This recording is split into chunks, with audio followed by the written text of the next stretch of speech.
Suzu Magalie, a hobby cosplayer from Germany, and in this video I'm going to take my next step on my cosplay costume making adventure. In my last video I started my costume design process, I figured out which costume I want to make, I did some research, and now I'm going to make a pattern for the dress. Most of the time when I make costumes I buy patterns, so it's not as hard for me, I'm not so good at pattern making. But for this specific design and style, I couldn't really find a good pattern on the internet, so I'm going to have to make it myself. The good thing is, I don't think it's going to be very difficult. I have a dress where I can base the pattern off, and I'll just have to do some changes and make it longer, and I think that should work. I started off by rolling out transparent pattern construction paper, which I always use for pattern making. My favorite tools for making patterns are measuring tapes, triangular and normal rulers, and of course pencils, as they are easy to erase again. I had a couple of clothes that were an option to base the pattern off of, and I decided to use this Chinese style dress that I had bought in a thrift store a few months back. First, I measured out the dress to have a reference for later. By laying the paper over the dress, I was able to trace out the basic shape of the top of the dress.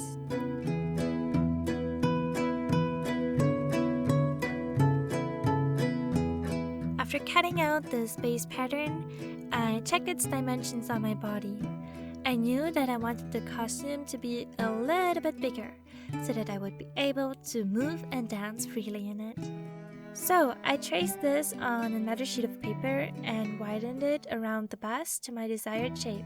It's kind of hard to see what exactly I'm doing in this shot, so I made a quick animation. Can you even call it that? Well, I made this animation in Paint to show you what I mean. Afterwards, I cut the pattern out. With this, I had the backside of the top part of the dress. The dress will consist of one part in the back and two in the front, so that I will be able to fold the front pieces over each other. I traced this form on the paper again and used it as a guide to construct the front as well. I kept referencing the original artwork and sketched in the form of the front piece until I was happy with its shape.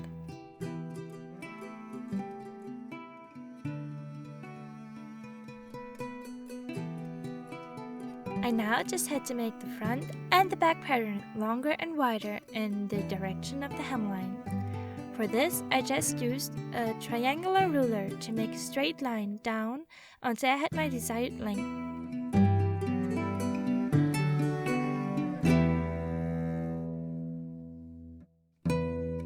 I added triangles to both sides to give the dress more volume on the bottom. It might seem stupid at first to not just start with a longer version of the pattern, but working with a shorter version at first helps me a lot when figuring out the right dimensions for a costume.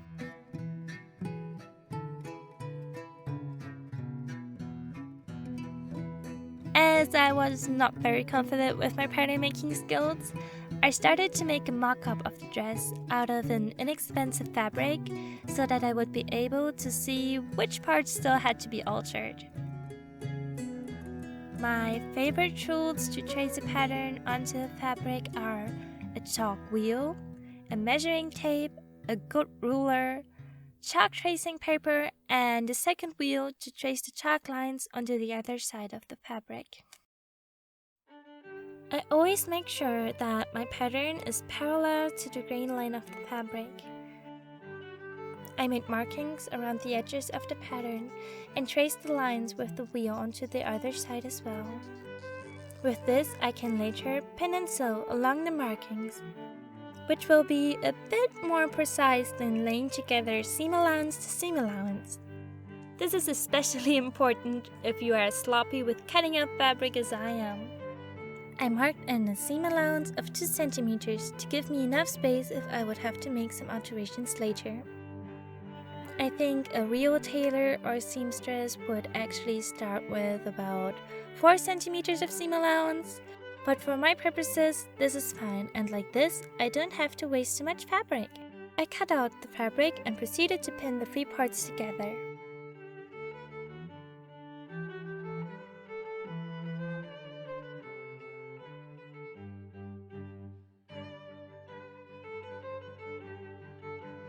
Next, I had to sew together all of the seams with my sewing machine.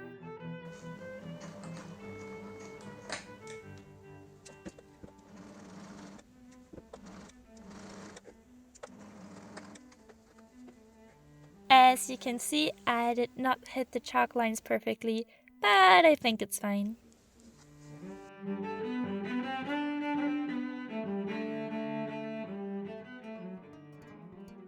I put on the Chinese dress from earlier to use it as an undergarment and tried on the mock-up.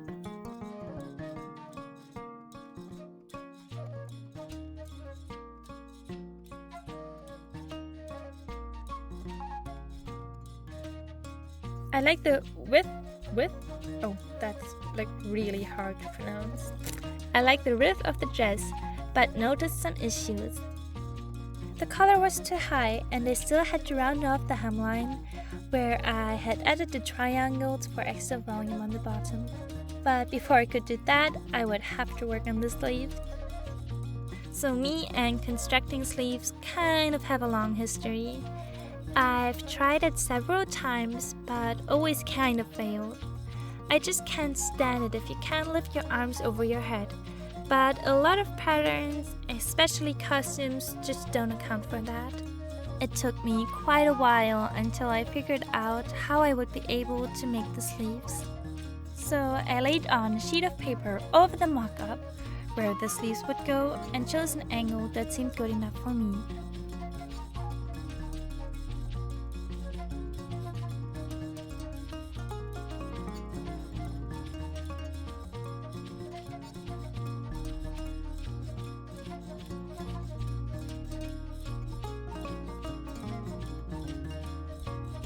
I cut out this pattern and traced it onto the fabric just like I had done with the other parts as well.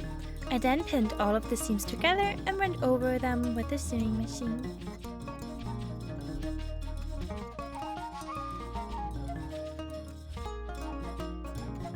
I turned the sleeve on the right side and pinned it to the rest of the mock-up.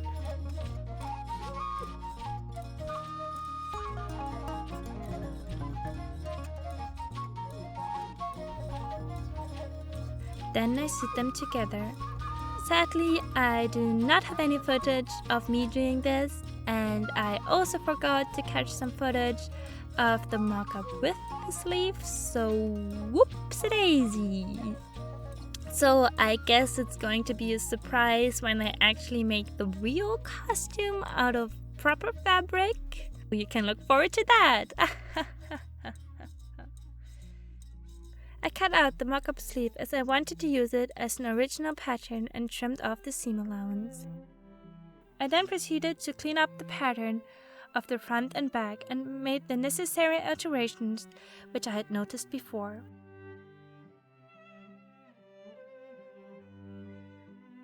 The last step is probably my favorite part of pattern making. I labeled all the different parts properly.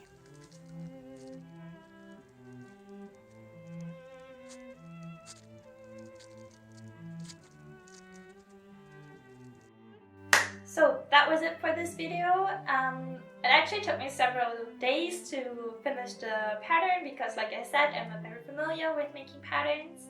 But I think it turned out alright. I had kind of a hard time filming everything, so I'm actually not that happy about like the footage I got. Filming is still very new for me. I don't yet have like the right equipment to film, and like my room is kind of stuffy, so like moving everything around without the right equipment for filming is kind of hard. But yeah, I guess I'm still learning, and I hope you still liked it. I'm going to have to learn a lot more about filmmaking, about filming, about editing. Yeah, but I still hope you liked it, and I'm going to try to improve my filmmaking skills in the future. That's also part of my challenge while I'm doing this. So yeah, thank you so much for watching. This is it for today. I think in my next video I'm actually going to go and buy some fabrics, so look out for that video. And yeah, I guess until then, goodbye!